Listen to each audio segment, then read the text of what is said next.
Hello, my name is Ariel Bergman, and today I'll be teaching you how I teach all about the elements and principles of design in the field of fashion design.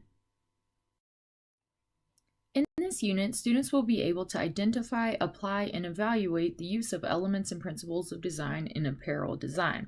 Upon completion of this module, students will be able to recognize and identify elements and principles of design. In addition, they will integrate and combine elements and principles of design into a completed design for an assigned customer.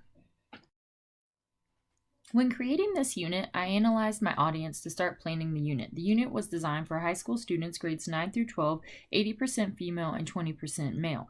After analyzing the audience, I referenced the National Family and Consumer Sciences standards for the course. Referencing standards 16.3, I broke down my lesson to include opportunities for students to utilize elements and principles of design, including color schemes and color theory in designing, constructing, and altering textiles, fashion, and apparel. This course will take approximately 10 90-minute class periods. First, I will give an introduction to good and bad design. Second, I will have a lecture and note-taking on elements of design, followed by 2 work days on the elements project. The 5th day will consist of lecture and note-taking on the principles of design, followed by 2 additional work days on the principles project. Day 8 will be a lecture on color schemes with the color wheel activity, followed by a workday on the color schemes quill. Lastly, on day 10, we'll have a final project and a post-test.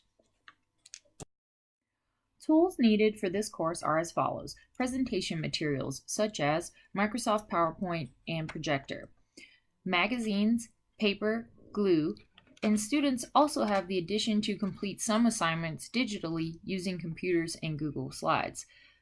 Color wheel worksheet, color pencils, dressmaker form, butcher paper, tape, markers, as well as scissors. To start this unit, I needed to assess the student's prior knowledge. I did this by giving a basic pretest on elements and principles of design.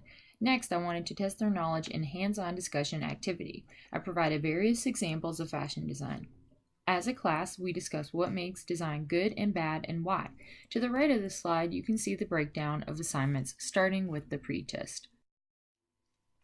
Formative assessments are extremely important in developing and altering your unit assignments. By providing formative assessments, it can help you to save time on knowledge already known and identify the students who need additional help. I have 2 formative assessments in this unit. The first being the basic pretest I discussed previously. The second is a Padlet gallery. After discussing in class, students must choose 1 good and 1 bad design and list 2 reasons why they fit into the category.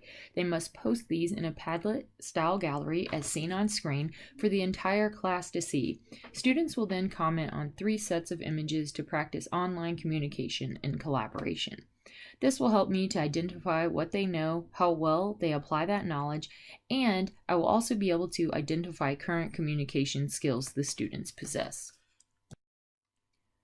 Next, we have our interim assignments. As we continue to dive into the elements and principles of design, I will spend 1 day teaching and providing examples. Elements, principles, and color schemes will be broken down by lecture and note-taking, followed by 2 days of identifying the learned knowledge and available apparel options. In this slide, you will see a sample of a portfolio page students will produce for each element and principles of design. Students will also create a paper quilt that shows all learned color schemes. Finally, I will test what they have learned in these summative assessments. A basic post-test will be given to assess growth.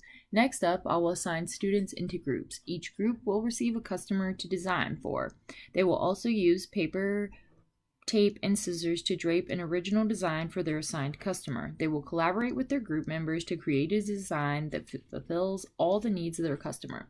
Finally, they will take a photo of the design front and back and label each of the elements and principles of design. For reference, I have provided a student example. There you have it, my unit design on elements and principles of design for Fashion Design 1. I have provided a blueprint for the entire unit for you to see all in one place. Thank you, and I hope you have enjoyed this presentation.